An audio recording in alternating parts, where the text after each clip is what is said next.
Ponty reading group. I was about to say Simondon again, even after all these months. Yeah, so we're continuing reading The Structure of Behavior. Last couple of sessions in this book. We're in the last chapter. So we're picking up from page 215 of the translation. So yeah, we're still going over the sort of bigger picture results of what's being discussed throughout the rest of this book. So yeah, in the earlier chapters, he's gone through all the sort of technical details of studying these different experiments and what how to interpret their results. And then now we're sort of zooming out and trying to understand what is the relationship between these three orders of reality that he's described: the physical order, the vital order, and the mental order. And he sort of collapses the physical and vital order in this chapter, or he sort of focuses on this the second of those pairs, between the vital and the mental orders. So yeah, the question is, so yeah, he depicts this question of what the relationship is between these two orders in sort of traditional terms of the relationship between body and soul, which is of course like the kind of central problem that Descartes introduces into philosophy. There's a funny line from Sartre, I think one of his like autobiographical texts, where he talks about how he studied Descartes in school, and then he wanted to replicate the way that Descartes had distinguished the concepts of body and soul so clearly that no one was ever able to put them back together again. I think that's a funny way of putting it. So yeah, so this problem of this distinction, or how body and soul, or the physical or the vital and mental sides of a human being are connected to each other, is what we're sort of dealing with here. And he's looked at like a few of the more popular ways of answering this problem, or trying to answer this problem. So one would be the sort of naturalistic side, or a realistic approach to this. So the world that we study in natural science is a world of causal influences of different entities on each other, their forces and interactions and so on. And the same types of causal influences would also explain animal and human behavior. So ultimately, the understanding of the sort of final understanding of human behavior would be one in terms of all the causes that bring about that behavior in the nervous system, environmental effects that influence that probably hormones and so on. But you would bring in all the different causes, and once you master the interaction of all these causes and what kinds of effects they produce, then you would understand human behavior. And of course, he's criticized this this sort of causalist approach to studying behavior throughout the book, and one of the sort of main lines of criticism has to do with the sort of holistic nature, or this intrinsically structured nature of the stimulus side, or the input to behavior. So the fact that we have this like color constancy in our visual perception, for example. So you can't just say that this wavelength of light striking the retina produces this color sensation, and therefore results in pressing the red button versus the blue button at the level of behavior, because whether the wavelength of light will result in an experience of red or white or whatever depends also on what the ambient lighting of the room is, or of the environment is. So the same wavelength of light striking the retina will be perceived with a different color depending on what the ambient lighting is perceived to be. So you can't just say X wavelength of light produces Y behavior in this experimental setup with the two buttons to press. You have to study the whole environment as this sort of structured system. This is like sort of in general the argument against naturalism or causal approaches to behavior, and so he's like sort of extending this from these very specific experimental results about like color constancy and so on, and sort of pushing that same conceptual framework that like you can't sort of isolate individual phenomena that have their own specific causal effects and then like add up all those effects to produce the the resulting behavior. And then the other side that he looks at, so like once you sort of recognize the deficiencies of the naturalistic perspective, the sort of opposite approach would be to sort of put all of the like causal causal processes that we discover in our scientific research sort of on the object side, that like we as scientists sort of, or as people who read about science, are sort of standing outside that causal order. And so the causal order that science describes is something that is intellectually constructed. It's something that you think about. You use concepts and inferences and so on to develop a scientific theory.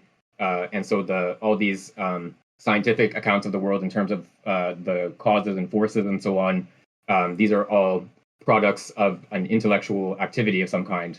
And so again, there's like some reasons not to be that satisfied with this account. And the ones that Merleau Ponty insists on are the way that it sort of minimizes perception or the corporeal aspect of a human being, including the scientists who are doing these kinds of theorizing about the world. So these accounts sort of treat perception as like an incomplete or confused science. That like when I see a dog running in the field, my experience or the perception of the dog is just a sort of incomplete version of whatever the complete scientific account of dogs would end up being. And so this account sort of doesn't leave any space for something like a positivity of perception. That perception differs from this complete science only in terms of a privation. It's just missing something that the complete science would have. And so there's nothing about perception that is like an entity that itself is different from the complete science. So yeah, he wants to sort of focus on what is positive about perception, what is actually a property or attribute of perception that is not just a lack of completeness that would be filled in as we get closer and closer to that completed science. So that's sort of where we are now in the book. If someone would like to read from first full paragraph on 215. I can read. The distinction which we are introducing is rather that of the lived and the known. Maybe it's just worth saying quickly that at the end of the last paragraph, he's said that he's not talking about the distinction between sensibility and intelligence, or the distinction between form and matter. The distinction which we are introducing is rather that of the lived and the known. The problem of the relations of the soul and body is thus transformed instead of disappearing. Now it will be the problem of the relations of consciousness as flux of individual events, of concrete and resistant structures, and that of consciousness as tissue of ideal significations. The idea of a transcendental philosophy, that is, the idea of consciousness as constituting the universe before it and grasping the objects themselves in indubitable external experience, seems to us to be a definitive acquisition as the first phase of reflection, but is one not obliged to reestablish a duality within consciousness, which is no longer accepted, but is one not obliged to reestablish a duality within consciousness, which is no longer accepted between it and external realities. The objects as ideal unities and as significations are grasped through individual perspectives. When I look at a book placed in front of me, its rectangular form is a concrete and embodied structure. What is the relation between this rectangular, quote-unquote, physiognomy and the signification, quote-unquote, rectangle, which I can make explicit by a logical act? Every theory of perception tries to surmount a well-known contradiction. On the one hand, consciousness is a function of the body. Thus it is an, quote-unquote, internal event, dependent upon certain external events. On the other hand, these external events themselves are known only by consciousness. In another language, consciousness appears on one hand to be part of the world, and on the other to be coextensive with the world. In the development of methodical knowledge, of science that is, the first observation seems initially to be confirmed. The subjectivity of the secondary qualities seems to have as a counterpart the reality of the primary qualities. But a deeper reflection on the objects of science and on physical causality finds relations in them which cannot be posited in themselves, en soi, and which have meaning only before the inspection of the mind. The antinomy of which we are speaking disappears along with its realistic thesis at the level of reflexive thought, la pensée réfléchie. It is in perceptual knowledge that it has its proper location. Until now, critical thoughts seem to us to be incontestable. It shows marvelously that the problem of perception does not exist for a consciousness which adheres to objects of reflexive thought, that is, to significations. It is subsequently that it seems necessary to leave it. Having in this way referred the antinomy of perception to the order of life, as Descartes says, or to the order of confused thought, one pretends to show that it has no consistency there. If perception conceptualizes itself ever so little and knows what it is saying, it reveals that the experience of passivity is also a construction of the mind. Realism is not even based on a coherent appearance, it is an error. One wonders then what can provide consciousness with the very notion of passivity, and why this notion is confused with its body if these natural errors rest on no authentic experience and possess strictly no meaning whatsoever. We've tried to show that, as a matter of fact, to the extent that the scientific knowledge of the organism becomes more precise, it becomes impossible to give a coherent meaning to the alleged action of the world on the body and of the body on the soul. The body and the soul are significations and have meaning then only with regard to a consciousness. So one thing that's sometimes difficult for me to, he'll often present a position which is sometimes kind of mixed up with his own final position, and then refute it, set it up to refute it a couple of pages later. I think that this apparent antinomy between the signification rectangle of the book and the book's perspectival appearance to me is that I think that there is going to be a real difference between these two ways of knowing the book for Merleau Ponty, even if the signification is sort of founded on the perception.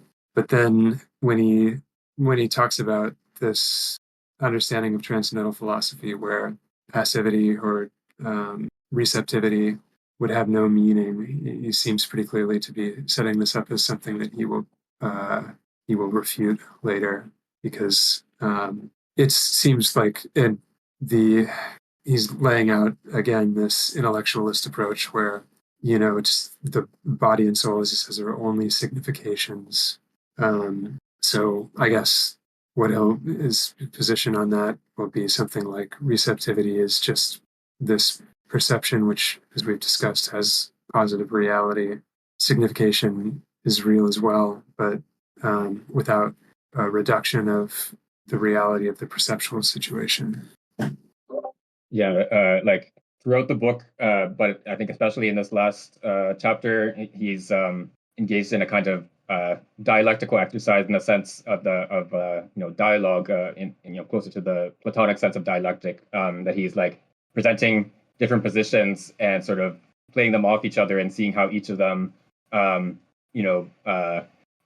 sort of evolves in its relationship with the other position. So that does make it difficult sometimes to determine when he's sort of speaking in his own voice and when he's like giving voice to someone else's argument that he's going to show the limitations of on the next page. But I think that's also part of what he's like the form of the exposition is not sort of external to what he's sort of trying to present, in a sense that our grasp of any kind of signification, including the sort of simple perceptual ones, the fact that the fire truck is red or whatever, also involves this kind of working through of something, bringing it into a conceptual form and making it something that is expressible and graspable.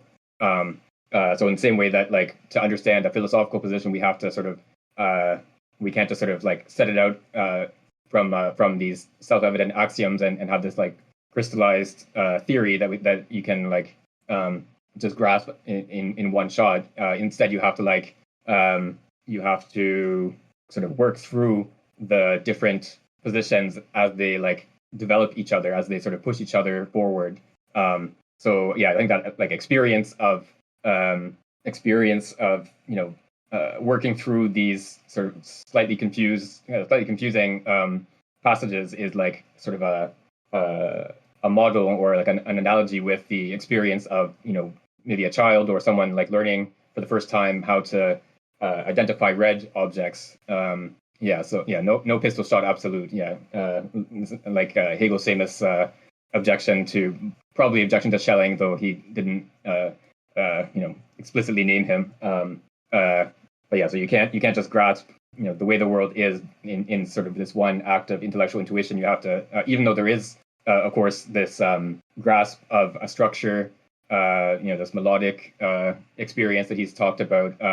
You can't like that melody or that sort of structure is something that you have to develop. You have to sort of unfold what is all contained in that structure, and there's no end to that unfolding. Sorry, we're just having fun in the chat here with the crystal emojis, and it makes me think of that movie, the Dark Crystal. You remember that movie from the 80s with like the puppets and everything? Anyway, sorry. Right. Sorry, I got distracted by crystals. This like whole sort of experience of taking something, this sort of obscure like grasp of this complicated structure that you then spend potentially a lifetime trying to unroll and disentangle. I think that's like sort of like if you were going to sort of encapsulate Merleau-Ponty's whole approach to like philosophy in like one sentence, I think that would be a pretty good way of doing it. And you can think of like you have like scholars of religious texts that, for example, that like they might like spend decades like just focusing on like one verse from a religious text and like trying to figure out what all the meaning that you can derive from that one text or that one verse. And that's not like limited to the religious sphere or a sphere of written texts. That's like characteristic of anything that has a signification for Merleau-Ponty, and that signification is characteristic of everything about our experience as human beings. So like in, of course, the scientific world, you can take even like simple phenomena like we were just talking before we started recording about like this relatively recent development of hydrodynamic analogies for quantum mechanics. So like just simple things involving droplets of oil. Like in the book I just started reading that we were talking about, he's saying some of these experiments can be like the apparatus cost like $50 to put together, like some oil and like a little pan to put it in and so on. So these are not like particle accelerators that cost many billions of dollars and thousands of technicians to construct and operate. You can take these like very simple phenomena and like spend a career just investigating these what exactly is happening, how these phenomena arise, what you can learn from them, etc. This is like this experience of taking something obscure and making it comprehensible is I think like part of the whole enterprise of like human existence for Merleau-Ponty. Maybe our crystal exercise with the emojis is also something that we can like spend our lifetimes elucidating the meaning of. We can see how many meanings we can find for each emoji. Okay, let's go on to the next passage if someone else would like to read. Yeah, I can read. We are in from our point of view, right? In 216. Yes. Okay, just making sure. From our point of view also, the realistic thesis of common sense disappears at the level of reflexive thought, which encounters only significations in front of it. The experience of passivity is not explained by an actual passivity, but it should have a meaning and be able to be understood. As philosophy, realism is an error because it transposes into the dogmatic thesis an experience which it deforms or renders impossible by that very fact. But it is a motivated error.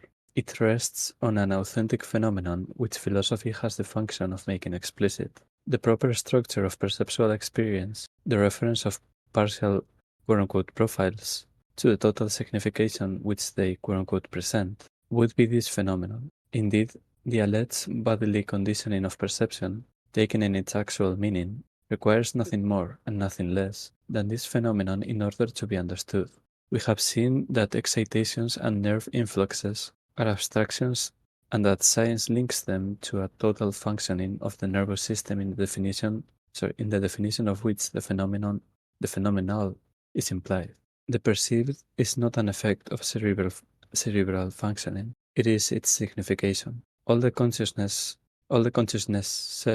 which we know present themselves in this way through a body, which is their perspectival aspect. But, after all, its individual dialectic has cerebral stages, as it were, of which it itself knows nothing. The signification of nerve functioning has organic bases which do not figure in. Philosophically, this fact admits of the following translation.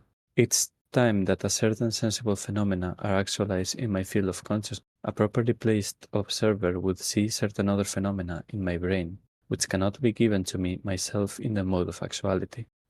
In order to understand these phenomena, he would be led to grant them, as we did in Chapter 2, a signification which would concur with the content of my perception.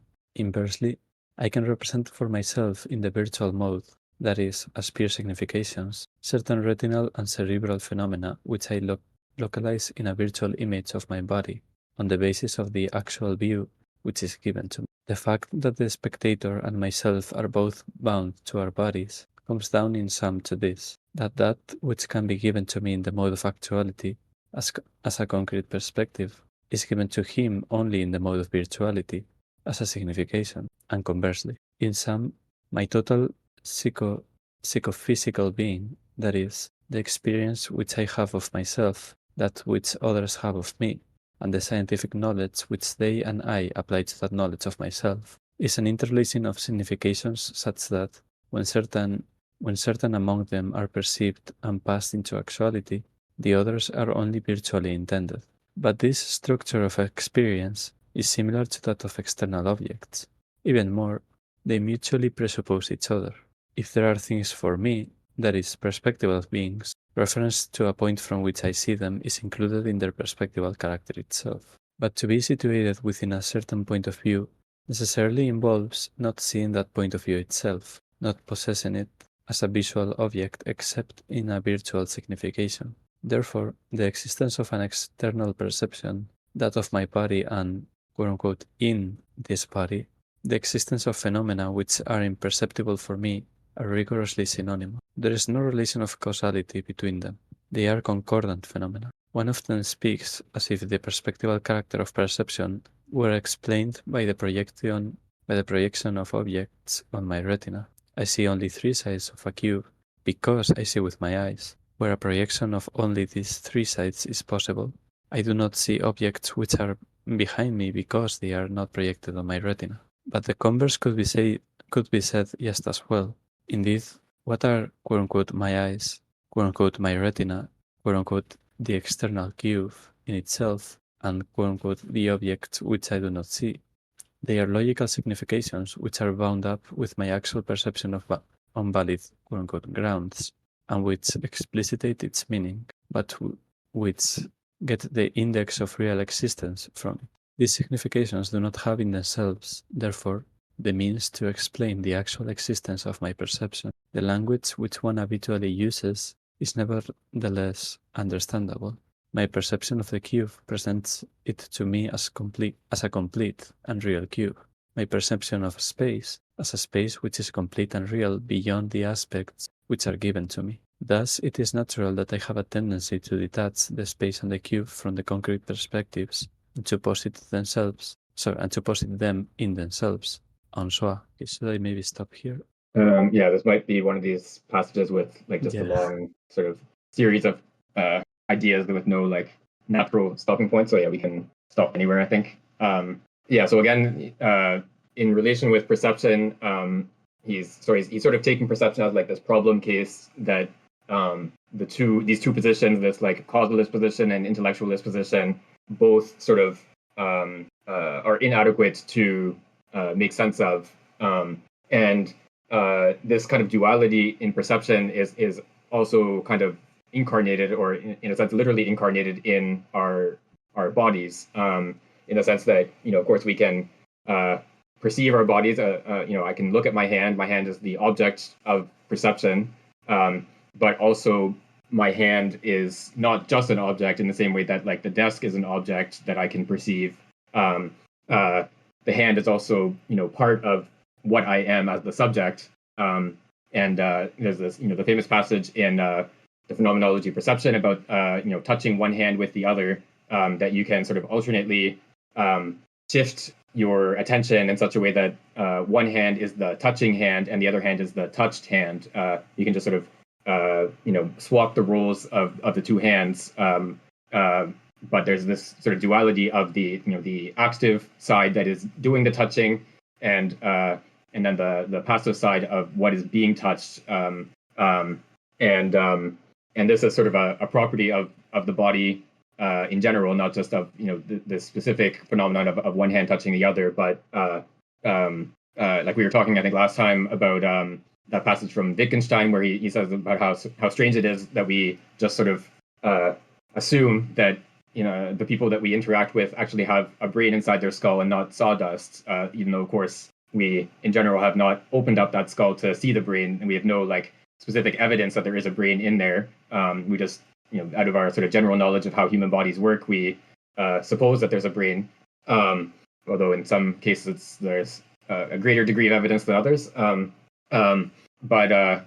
So like all these aspects of the world that we or aspects of our bodies that we sort of we can treat our bodies as objects that we can have scientific knowledge about. Like I can learn about kidneys and then come to have beliefs about my own kidney and like what how my kidneys work and so on. But like I'm not sort of perceiving, or my kidneys are not something that I like experience as part of myself in the same way that I experience say like soreness in my muscles after lifting weights or whatever. So yeah, you can sort of treat your body in these two different ways in experience, or your body has these two different aspects of that can each be sort of presented in experience. But I think what he's sort of building up to or trying to get at is that there's like these two aspects or these two sides of the body are like each sort of a partial refraction of something that is itself prior to those two sides, or more fundamental than those two sides. So like the viewing your body as an object, looking at your hand and studying what properties it has and so on, or on the other hand, that sort of internal experience of moving your hand or doing things with that hand. These are both sort of partial reflections or partial aspects of the sort of fundamental unity of your hand as part of this living, signifying activity ongoing in the world that is a human existence. So yeah, I think that's sort of where we're headed, even though the path to get there is not a linear one. It involves a lot of detours. And just sort of building on what Bad's posted in the chat here. So yeah, so in some of the passages we read last week, and then he just sort of alludes to it here. He's talking about like the perspectival character of perception. So the fact that when I look at a cube, I only see three sides of the cube sort of presented to me. And even though each of those sides is a square, when I look at them, they are sort of like a parallelogram in terms of the perspectival presentation of each of those sides. Because each side is sort of distorted in terms of the proportions in relation to perception. So, but then at the same time, when I see this perspectival or this view of a cube, this perspective on a cube, I don't see it as like a weird arrangement of parallelograms. I see it as a cube, and it's actually quite difficult to make yourself see the parallelograms and learn how to draw them accurately. So like seeing these parallelograms arranged in this way is how you see a cube, and you always are seeing a cube from a perspective. And there's no such thing as a perception of a cube that wouldn't be from a perspective. where you would see all six sides at once and each of them as a square. So like each of these sides, the perspectival vision of the cube, as this presentation of three parallelograms, and then the awareness that the cube actually is composed of six squares as opposed to three parallelograms. These two aspects are intrinsically connected to each other in that you can only see the cube as having six sides by means of the three parallelograms, and you only see the three parallelograms as a cube because you are also aware of it as having six square sides. So like someone who did not have the capacity to view the three parallelograms as a cube would have a different experience than we do seeing the cube. And there have been some I think it's more like anecdotal evidence, not like sort of systematic studies, but like some people in isolated communities like New Guinea Highlands or in the Amazon or wherever that they live in places where most of the environment is not human constructed buildings with straight lines, but it's a sort of deep forest environment, that their perception of like geometrical shapes and especially like drawings and so on is quite different than ours. So these people, if you showed them a cube and especially like a line drawing of a cube, may not actually recognize it as a cube in the way that we would. So they would see like an arrangement of parallelograms, and so their experience, even if you have like exactly the same projection onto that person's retina as a typical Western psych student who is like the standard object of study in psychology. Like you have the exact same retinal projection, but the experience would be entirely different because their way of making sense of that is different. So all this to say is that these two sides of perception as like grasping something as it really is, grasping the cube as having six sides, and the perspective through which you see it are intrinsically connected to each other, and you can't separate them from each other and like only grasp the cube as it is in itself, for example.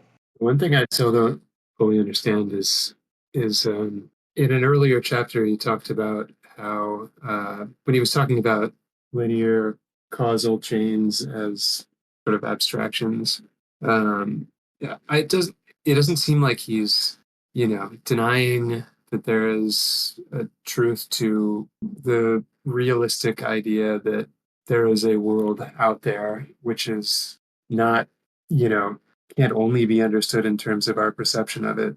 And yet, I guess I'm having trouble formulating this, but the exact relation between the cerebral processes, which the reality of which he seems to, be fully willing to admit, and perception as, I guess, the index of reality, or the other side of the antinomy in which, perception is, in a sense, where the cerebral processes take place insofar as they crystallize into significations from some perceptual situation. Later on, in a kind of poetic turn of phrase, he says that there's this kind of magical passage between them, which is, it's an interesting way to put it, but it's not a real explanation of the relation between them. But I don't know. There's this cool sense that I get that it's not something that's explicit in the text, but there's this, I guess, a picture of the cosmos as this kind of single thing, which is from which linear causal processes can only be known, can only be abstracted, and so, as he said earlier, each part really interacts on all of the others, and yet within it there are these. I think in an earlier chapter he talked about how like a world opens up when an animal begins to perceive, and yet that perception it's like a kind of spatialization and temporalization, which isn't really anywhere in three-dimensional space.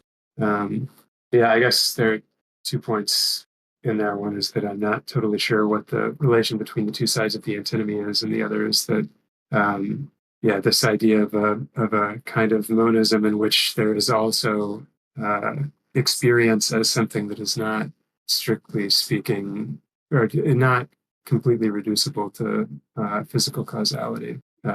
Is kind of a cool idea.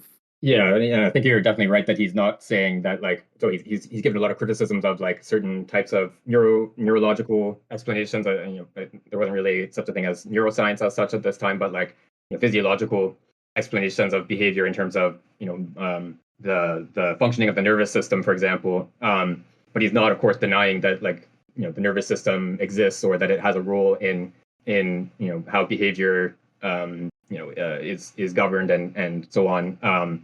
Or even that like studying the physiology of the nervous system can help us learn about behavior. So like one of his sort of key sources that he's talked about throughout this book is Goldstein, who was a physiologist or a neurologist who dealt with patients who had suffered brain damage and tried to understand what the effect of that brain damage was on their behavior.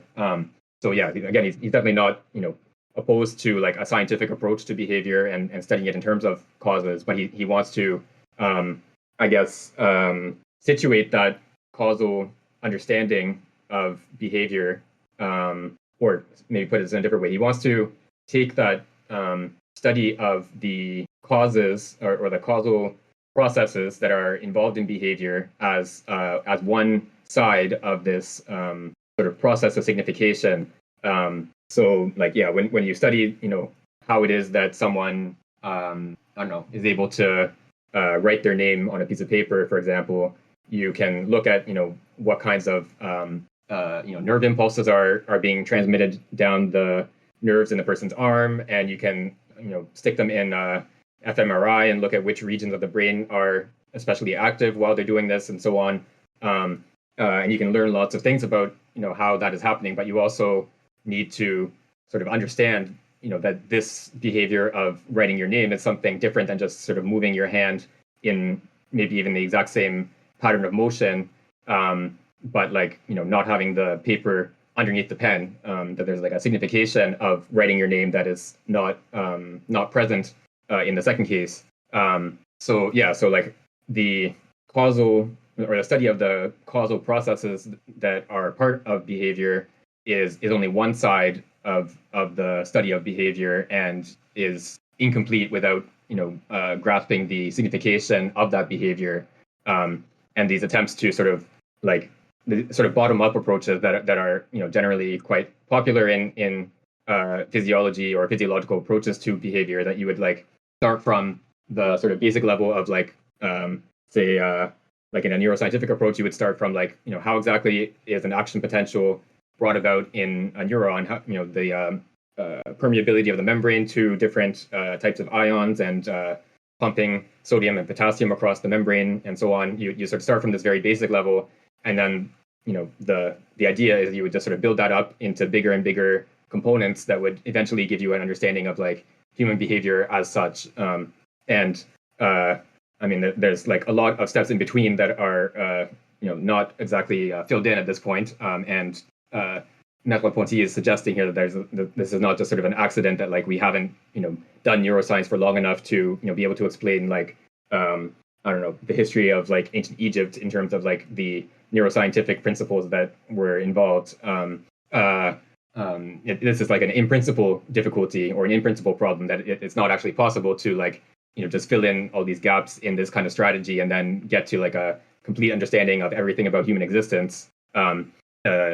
You instead have to like have some sort of grasp of the signification of like, if, going back to the ancient Egypt example, you'd have to like understand what are the religious practices and beliefs of this society. How is their economy organized? All these things that would be understood in terms of significations, and then you could also look at what kinds of neuroscientific or like what kinds of processes are going on in the brains of people who are engaged in this kind of religious practice, for example.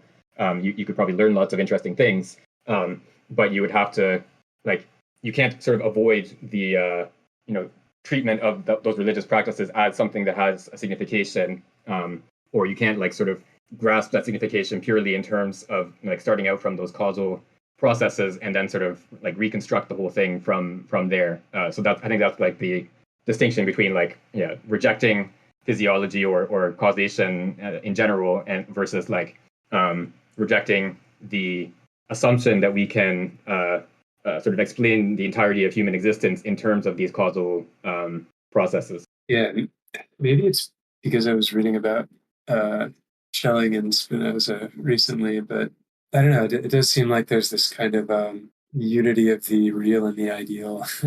That you have these two sides to these processes that are irreducible, have to be brought together into this kind of synoptic picture. It's, I guess, a kind of, in that sense, a kind of, maybe there are connections that could be drawn with like absolute idealism. Yeah, I mean, I think you can probably trace just about anything in philosophy since the beginning of the 19th century, back to German idealism in one way or another. Well, maybe not like Russell's on denoting, well, I mean, he does mention Hegelians at one point in that paper, but just to make a joke about them. Merleau-Ponty, he's talked about Hegel quite a bit in this book, and a lot of what he's describing here is quite Hegelian. I don't think it's a stretch to want to sort of translate what he's talking about here in terms of this unity of the real and the ideal. Sorry, we're just having a side conversation in the chat here. Sorry for the people in the recording. Just give me a second. Sorry. We're just comparing participial clauses in different languages in case anyone is curious. So I think we can go on to the next bit. If someone else would like to read. Bats, do you have a mic set up if you would be able to read? I think Bats read last. Yeah, sorry, you did. Yes. Angus, maybe if you could read the next one then. Yeah, it's at 218, I think, the middle paragraph. Okay, thanks. I was about to ask. Thanks, Bats. The same operation takes place with respect to the body. And as a consequence, I'm naturally inclined to engender perception by an operation of the cube. The same operation takes place with respect to the body. And as a consequence, I am naturally inclined to engender perception by an operation of the cube or of objective space on my objective body. This attempt is natural, but its failure is no less inevitable. As we have seen, one cannot reconstitute the structure of perceptual experience by combining ideal significations, stimuli, receptors, associative circuits. But if physiology does not explain perception, optics and geometry do not explain it either. To imagine that I see my image in the mirror because the light waves form a certain angle in reaching my eyes, and because I situate their origin at their point of coincidence, is to make the use of mirrors during so many centuries when optics was not yet invented mysterious indeed. The truth is that man first sees his image, quote unquote, through the mirror, without the word yet having taken the signification which it will take on vis-a-vis the geometrical mind.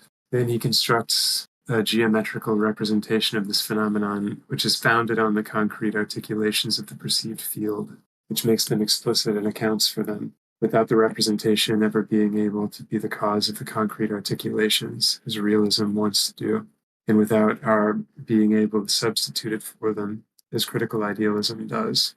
Access to the proper domain of perception has been rendered difficult for all philosophies which, because of a retrospective illusion, actualized a natural geometry in perception on the pretext that it has been possible to construct a geometry of perceived objects.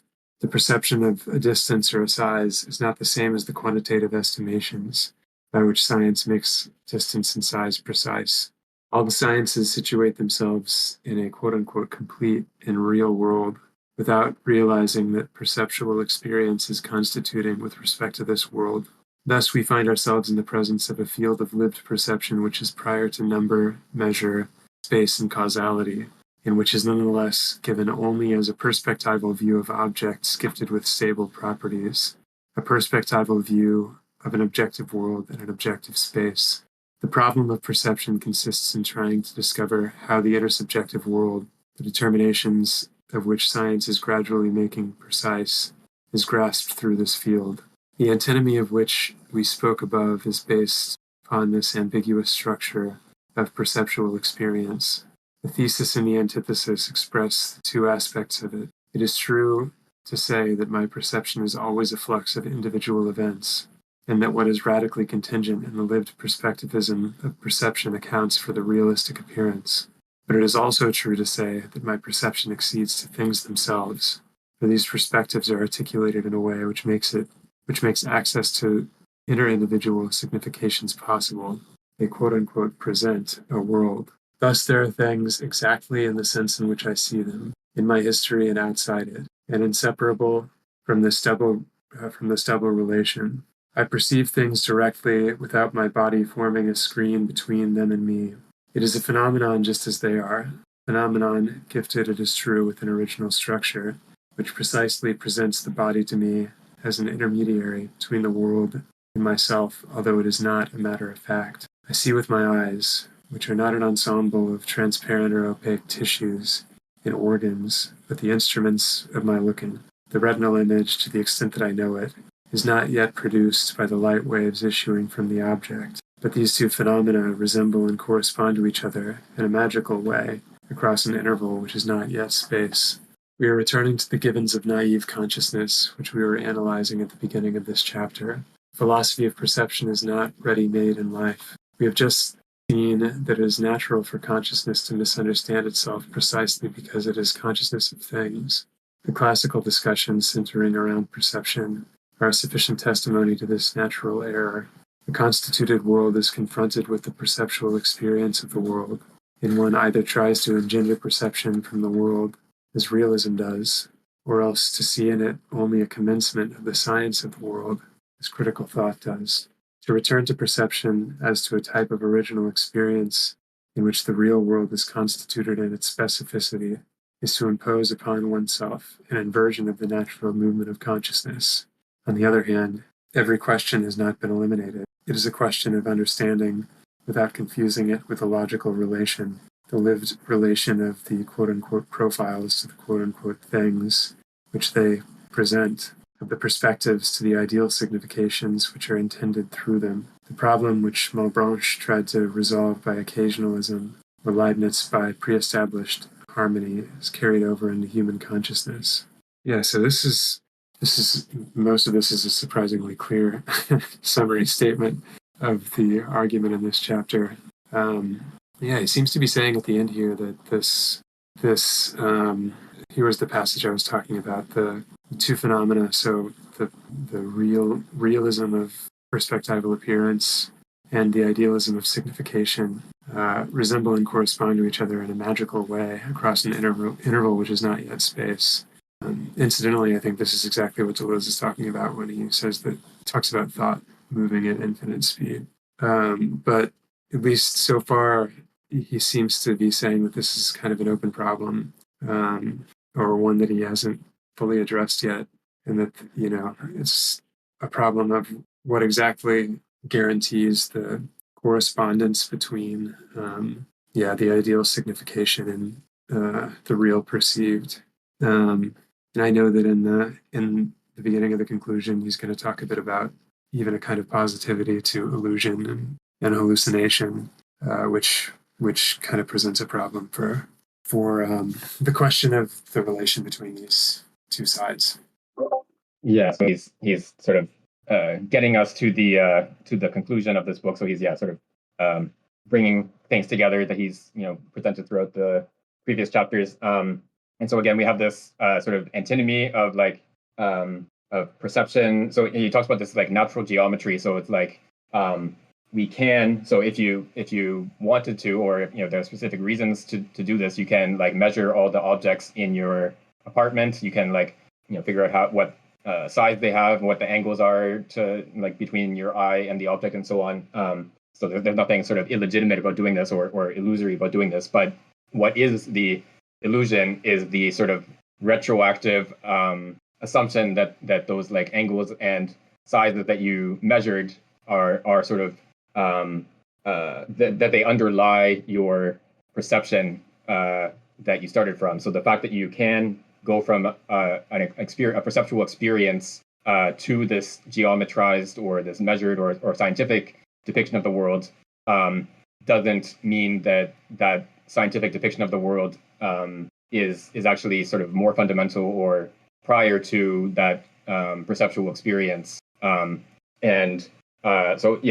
again, it's also like I was talking about before. It doesn't mean, of course, rejecting that priority of this scientific depiction of the world doesn't mean that the scientific depiction of the world is itself an illusion. So sort of denouncing the sort of illusory, retroactive prioritization of the geometrical world doesn't mean that the geometrical world itself is an illusion. So we have to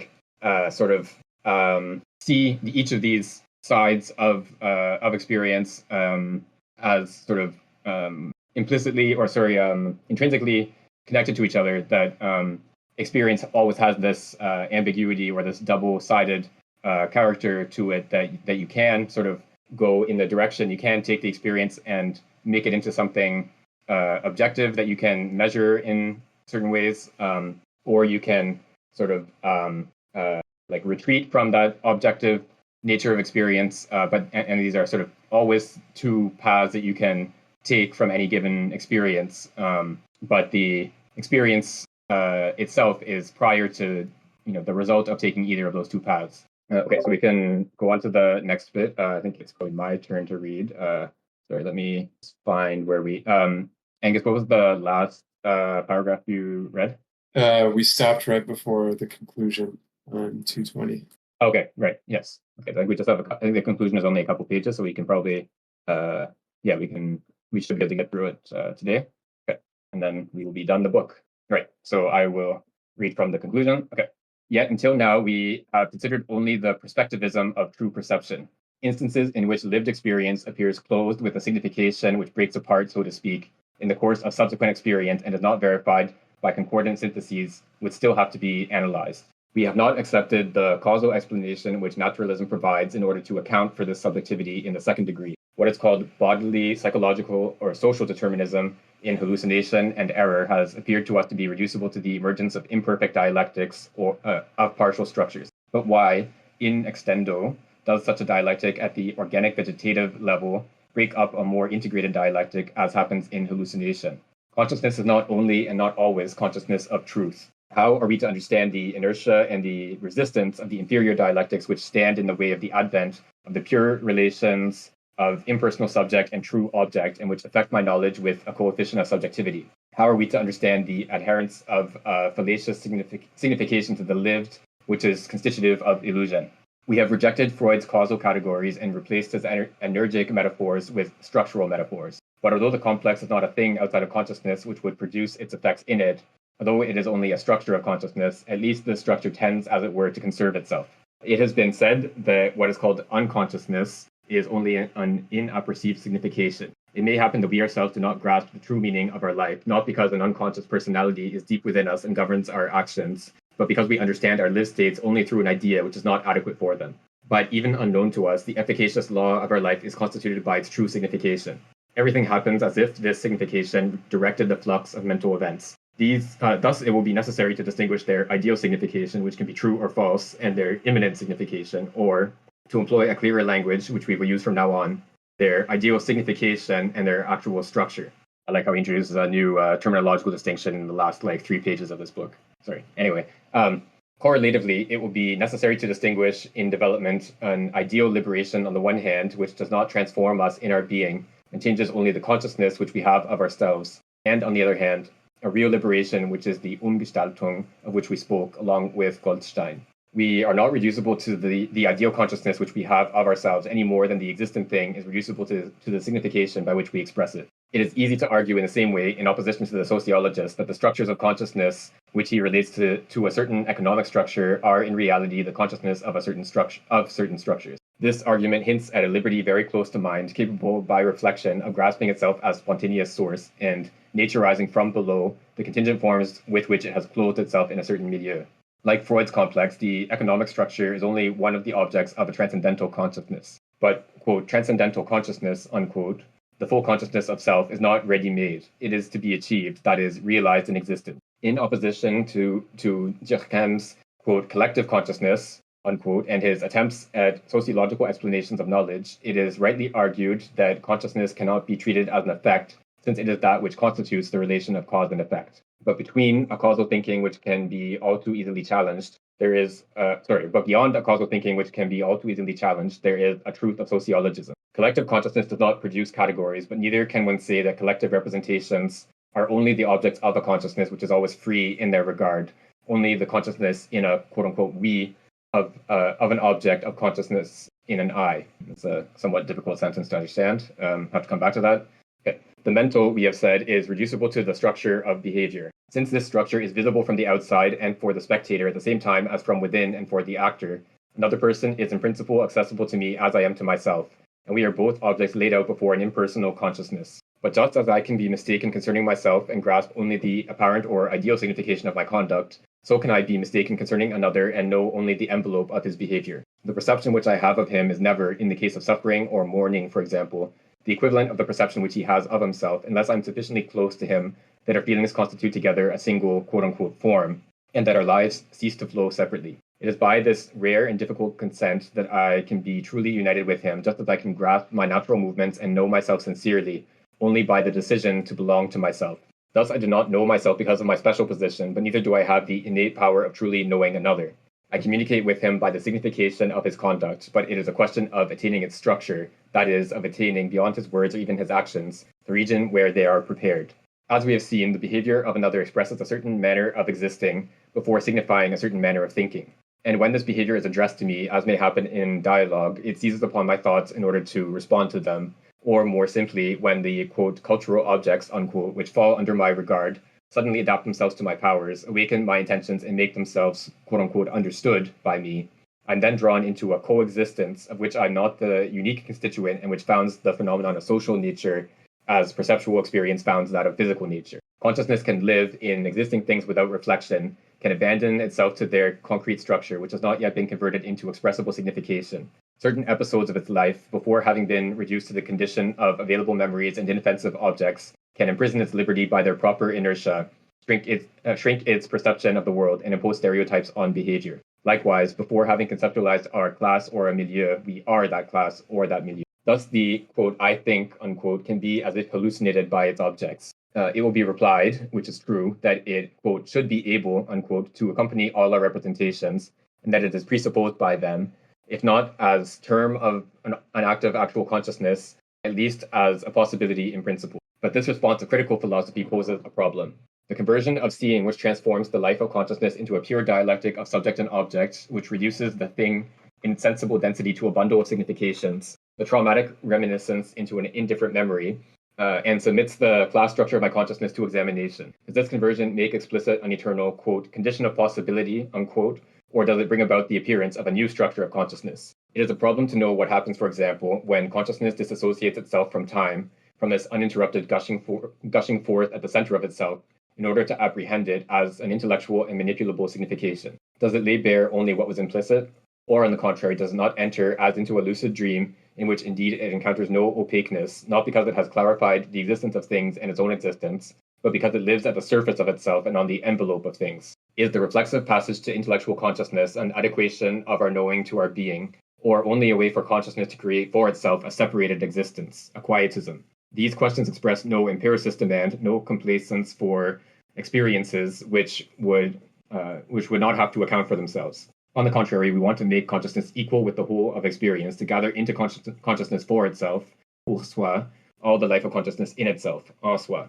A philosophy in the critical tradition founds moral theory on a reflection which discovers the thinking subject in his liberty behind all objects. If, however, one acknowledges, be it in the status of phenomenon, an existence of consciousness and of its resistant structures, our knowledge depends upon what we are. Moral theory begins with a psychological and sociological critique of oneself. Man is not assured ahead of time of possessing a source of morality. Consciousness of self is not given in man by right. It is acquired only by the elucidation of his concrete being and is verified only by the active integration of isolated dialectics, body and soul, between which it is initially broken up. And finally, death is not deprived of meaning, since the contingency of the lived is a perpetual menace for the eternal significations in which it is believed to be completely expressed. It will be necessary to assure oneself that the experience of eternity is not the unconsciousness of death, that it is not on this side but beyond. Similarly, moreover, it will be necessary to distinguish the love of life from the attachment to biological existence. The sacrifice of life will be philosophically impossible. It will be a question only of, quote, staking one's life, which is a deeper way of living. If one understands by perception the act which makes us know existences, all the problems which we have just touched on are reducible to the problem of perception. It resides in the duality of the notions of structure and signification. A, quote, form, unquote, such as the structure of, quote, figure and ground, unquote, for example, is a whole which has a meaning and which provides, therefore, a base for intellectual analysis. But at the same time, it is not an idea. It constitutes, alters, and reorganizes itself before us like a spectacle. The alleged bodily, social, and psychological, quote, causalities, unquote, are reducible to this contingency of lived perspectives, which limit our access to eternal significations. The, quote, horizontal localizations, unquote, of cerebral functioning, the adhesive structures of animal behavior, and those of pathological behavior are only particularly striking examples of this. Quote-unquote structure is the philosophical truth of naturalism and realism. What are the relations of this naturized consciousness and the pure consciousness of self? Can one conceptualize perceptual consciousness without eliminating it as an original mode? Can one maintain its specificity without rendering inconceivable its relation to intellectual consciousness? If the essence of the critical solution consists in driving existence back to the limits of knowledge and of discovering intellectual signification in concrete structure, and if, as has been said, the fate of critical thought is bound up with this intellectualist theory of perception, in the event that this were not acceptable, it would be necessary to define transcendental philosophy anew in such a way as to integrate with it the very phenomenon of the real. The natural quote-unquote thing, the organism, the behavior of others, and my own behavior exist only by their meaning. But this meaning which springs forth in them is not yet a Kantian object. The intentional life which constitutes them is not yet a representation. And the quote-unquote comprehension which gives access to them is not yet an intellection. And that is the end of the book. So he jams in the material of 20 books worth of things in 3 pages at the end here. I think this is an experience that many of us probably have had in undergrad essays where you have your plan for what you want to write, and the first 2 points end up taking the 15 pages or whatever that you're supposed to write, and then the last 5 points end up being crammed in the last paragraph as this is a topic for a future paper or whatever. So I think that might have been what happened here. But all these things are things that he goes on to develop in the rest of his career. So it was certainly it wasn't intellectual laziness or something that led him to cram everything in here. It's just that he had so many different things he wanted to develop out of these ideas that he's presenting that he just didn't really have space to set them out in this one relatively short book. And I think also some of what he's discussing here has to do with how we can understand the distinction between this criticist position or Kantian position in relation to the transcendental the analysis of the transcendental structures of consciousness, and then the Hegelian position, because I think what is sort of, or at least one of the points that is sort of distinctive of Hegel's approach in the phenomenology compared to Kant beforehand is this recognition that doing this kind of transcendental analysis of experience, so passing from this perspective of this empirical realism where you just see the table as this thing outside you, and then passing to this transcendental perspective on the table as something that is constituted in your consciousness. This transition is itself something that happens in a historical. It's an actual historical change that you haven't just sort of from outside the world changed your angle of view on the world. You have actually introduced something into the world that didn't exist before. This new this entity that you are doing this transcendental analysis of perception is a new thing that didn't exist before, that now exists in the world. And so this passage from the empirical realist to the transcendental idealist position is itself a phenomenon that you have to study, and you have to explain this transition and understand how it happens and so on. So when we do philosophy, when we try to extract the signification out of some phenomenon, whether it's rats navigating a maze or physicists coming up with an explanation for oil droplets or whatever it is, we are not just sort of standing outside the world and changing the way that we interpret it, but we're actually bringing about a transformation of at least one small part of the world. Your own life history is undergoing some sort of transformation, through the process of thinking about whatever it is you're studying and trying to understand it better and so on. And then, assuming that you go on to communicate what you've learned to other people, they will either adopt your position or tell you it's wrong and explain why and so on. So so those people's life histories is also altered by your experience of trying to understand whatever it is you try to understand. So this so I guess one way of putting this a little bit different terms than the way he puts it is that there's no sort of position outside the world that you can look at the world from, that when we look at the world or try to understand the world, that is happening from inside the world, and that looking at the world process is itself transforming at least one part of the world. So it's that reflexive nature in a sense, but it's a kind of reflection that is not it's different than, say, the kind of reflection that is like this sort of second order representation of something, in the sense that I can I can have an experience of I don't know, looking at the table, and then I can reflect on my experience. I can sort of what is it like to have this experience? I can consider that question. So that's a kind of reflexivity, in the sense of taking something that you were living through and turning that living through something itself into an experience. But here we have what I was describing earlier, the fact that when you change your perspective on the world, you're actually changing a part of the world. This is a different kind of reflexivity that doesn't involve a second order or a representation or something like that.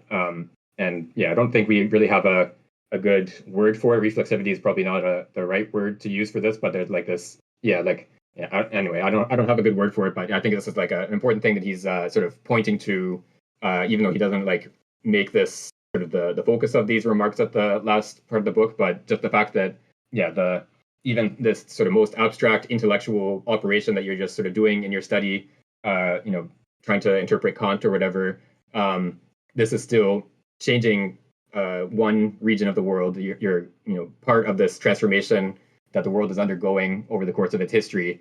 So I think that is an important phenomenon that he's sort of laid his finger on here. But I don't know. We need a better word than reflexivity on to describe that. If anyone has any suggestions, that would be very helpful. Yeah, there's just so much in these last pages. But I wanted to just talk for a second about the reference to Freud, so I didn't fully understand it, honestly. So I know he rejects, earlier in the book, he rejects this idea that, or he kind of recontextualizes this Freudian idea of what he calls a complex, that, as with cases of physical injury, for instance, causality, physical causality, or I guess psychological, I'm not sure what you would call it in the case of Freudian complex, causal influence on behavior only happens when something breaks down or some injury is not fully integrated into a higher dialectic. But he seems to be saying something a little bit different here, which is that we can talk about something like a structure of the unconscious because there are aspects of the structure of our own behavior that can't be captured by the ideal significations which we try to use to understand that structure, or which can remain hidden from us, perhaps if we come to understand them and then also integrate them into our behavior, then we can, I guess, escape this causal determination by the complex and realize the higher dialectic, I guess. I don't know if that sounds right to you all. Sorry, 1 second. That conversation again. No problem. So so the Freud bit, like you said, he's pointing back to some of he only really discussed this in 1 or 2 paragraphs earlier in the book, but how exactly to interpret Freud's work, of course, is not that easy to decide. That he just the volume of it, of course, and the fact that a lot of his most important books were like restructured many times over the course of different editions and translation issues and so on. So there's a lot of things that make it hard to sort of pin down exactly what is the best way to understand what Freud is doing. But like at least one level of interpretation or one way of interpreting Freud is in terms of an alternate kind of causal theory of behavior. So it would not be this physiological theory of behavior in terms of how the nervous system, these sort of causal processes are going on in the nervous system. Although Freud himself, there's like the Entwurf is sort of presented in terms of the nervous system, but there was the knowledge of the functioning of the nervous system as he was writing that was fairly limited. But then later on he sort of retreats from the more direct physiological accounts of behavior, and then he presents his sort of psychodynamic accounts of behavior. So it's in terms of these processes that are going on in the mind that he sort of he assumes that these are things that are realized in some way in the human body. He doesn't hold that there's like a immaterial soul in which these psychological processes are happening. But he says that just in the state of science as it is now, we can't like explain the unconscious in terms of something that's happening in the brain. But it's still, so it's a different kind of causal theory than this like physiological one, but it's still a causal theory in the sense that if you want to know like why did I misremember the name of the author of this book or whatever, you would explain it in terms of the fact that the true name of the author that you couldn't remember is brings to mind some memory that you would rather not have brought to mind, and so you have like a process that represses the correct name of the author and brings up this alternate name instead. It's sort of like a sort of toy version of a Freudian explanation of a pyropraxis. But again, you're just explaining something that happened in your behavior in this causal term.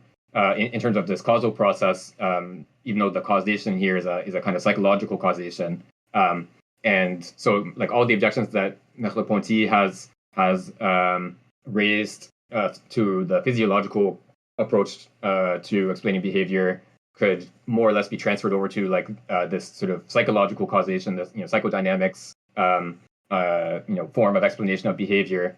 But at the same time, he doesn't want to sort of throw out everything that Freud presented in the same way that he doesn't want to throw out everything that physiologists have done in studying behavior. So the question is like, how can we make sense of the Freudian account of pyropraxis, for example, or interpretation of dreams or whatever, without sort of adopting this causal mode of explanation? And so what he sort of very briefly sketches in this concluding passage is this idea that you would understand something like a complex or any of these phenomena that Freud depicts in these causal terms. You would understand this as a kind of signification. So the way he presents it here in this conclusion, I think maybe it's easier to understand if you sort of reverse the presentation. So he talks about like how understanding yourself and understanding another are similar kinds of things. But I think so clearly we can misunderstand someone else's behavior. You can someone says something and you can interpret it as like they were trying to insult you, or when they were really talking about something completely different, and you just sort of got offended and angry for no reason. This is something that happens all the time. And what we can sort of suggest here is that this same kind of misinterpretation can also happen when we're trying to understand our own behavior. Though of course we have less opportunity for misunderstanding in relation to ourselves, or at least certain kinds of misunderstanding that arise in relation to other people are less likely to happen in relation to ourselves. So like the fact that this other person was actually referring to something else and a different person altogether is something that maybe you would have understood better if you had like been able to follow them around all day and hear what they were talking about and know what they had experienced and so on. So just the fact that you weren't there with them all day makes it gives you the opportunity to misunderstand their remark as an insult directed towards you. Whereas, of course, with yourself, you are always there, wherever you are having these experiences. So whatever, allusions you're making to previous events or whatever, those are things that you were there for the original event that you're alluding to, so you know what you're talking about. But of course, there's other factors that are at work when we are trying to understand our own behavior that are not always at work in the case of understanding someone else. So like certain interpretations of my behavior are not necessarily flattering. If I understand my behavior as being due to jealousy or greed or whatever, that is not something that makes me feel good about myself. So it's tempting to avoid that kind of interpretation of my behavior, which is less of a temptation in interpreting other people. But in any case, the idea here is that like these kinds of like whether I'm trying to understand someone else's behavior or trying to understand my own behavior, it's the same kind of process, even if the what exactly I'm using, what I'm basing that interpretation on, and what kinds of factors can influence how I might misunderstand that behavior are different. And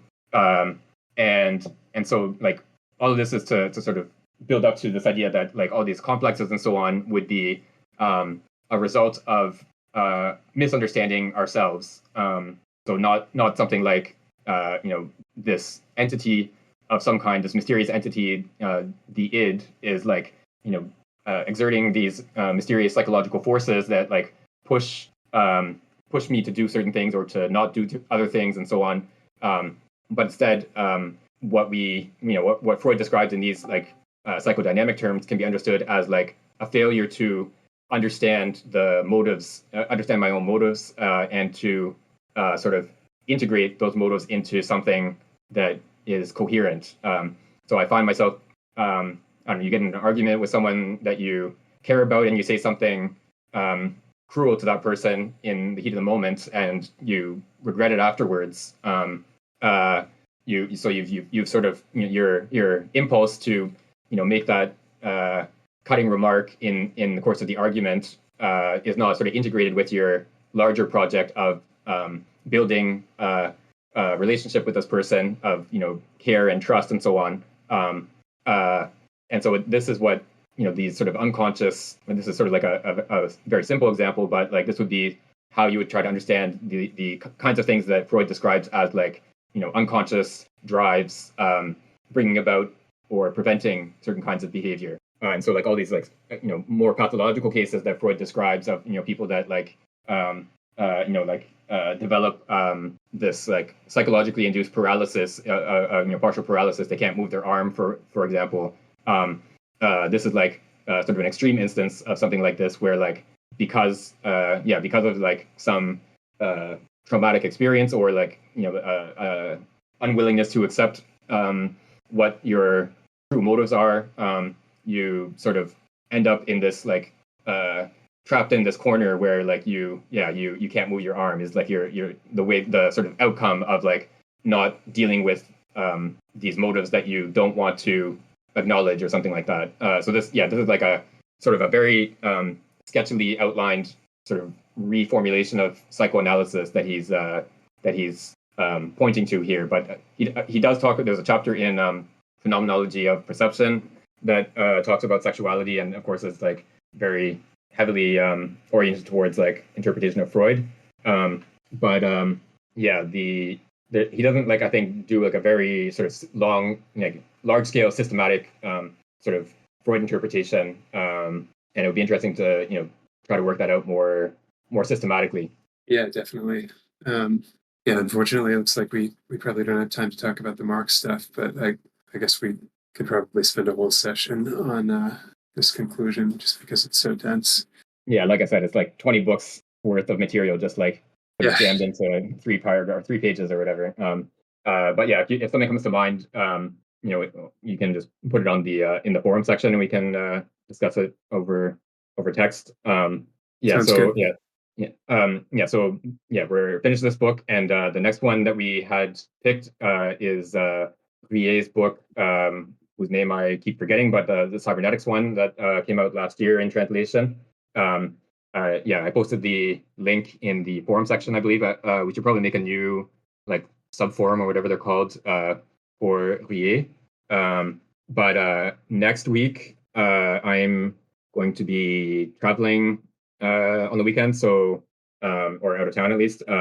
So, and it's a good time, I think, to take a week off anyway, since we're between books, so we can come back on the 22nd at the same time and start on Rie. I might. I'm gonna take a look if there's like a good short summary of like maybe like history of cybernetics that we can look at as like maybe a preliminary reading, and then post that in the intervening 2 weeks, and we might like start with that instead of diving right into the book. But yeah, I'll see if I can find something that fits, and if not, we can just start with the book. Sounds great. Yeah, that would be really helpful. Cool. Okay. Yeah. So thanks everyone for your participation all along in this sort of mini epic, not quite as epic as the Simondon Individuation book in both volumes, going through the whole history of Western philosophy in one of the appendices of that book. But yeah, it's still a pretty long-term commitment to get through this book, and yeah, like I was saying in the chat here, I feel like I got like way more out of this book by going through it together with everyone than when I just read it on my own, like I guess maybe a year ago. So yeah, I definitely got a lot out of this group, and I hope everyone who participated and has been listening along has gotten something out of it as well. Yeah, thanks, Nan. Yeah, I got a lot out of this book and really, really enjoyed it. Yeah, thank you, and thanks everyone. Cool. Okay, so see you all in 2 weeks.